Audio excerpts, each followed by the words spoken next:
जल संपद पूर्त विभाग गृह निर्माण नगर उन्नयन विभाग मोट 591 जन प्रार्थी को नियुक्ति पत्र प्रदान मुख्यमंत्री मोहन चरण माझी समस्त को नियुक्ति पत्र प्रदान सहित राज्य में नूतन जलसेचन कार्यर उद्घाटन और भित्ति प्रस्तर स्थापन करिसेंति। नूतन भाव नियुक्ति पाइथिबा समस्त कर्मचारी को मुख्यमंत्री राज्यर हित और चाषी मान हित ପାଇଁ कार्य करने को परामर्श देइछंति।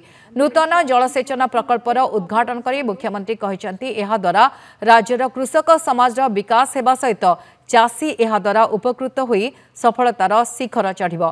उठा जलसेचन प्रकल्प उपकृत हेबा द्वारा कृषक मानकर वार्षिक रोजगार मध्य अभिवृद्धि हेबो बोली मुख्यमंत्री कहिसेंति।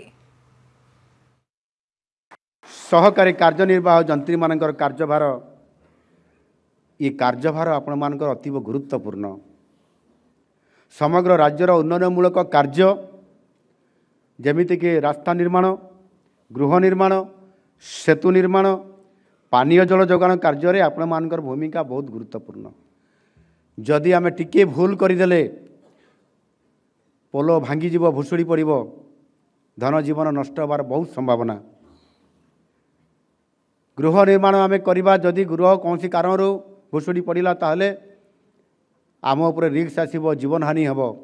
एभली रिक्स एवं गुरुत्वपूर्ण काम आम पाखरे नवश्चुंबी अट्टालिका निर्माण सुदीर्घ सेतु निर्माण प्रेक्षालय रास्ता निर्माण जलसेचन काम नदीबंध निर्माण नदी गर्भ जलाशय निर्माण जोटा कि ISS कहुच्छी भित्तिभूमि स्थापन पानीय जल जोगाण क्षेत्र में अनेक सहकारी कार्यनिर्वाही जंत्री मानकर आपण मानकर सबुठारु गुरुत्वपूर्ण भूमिका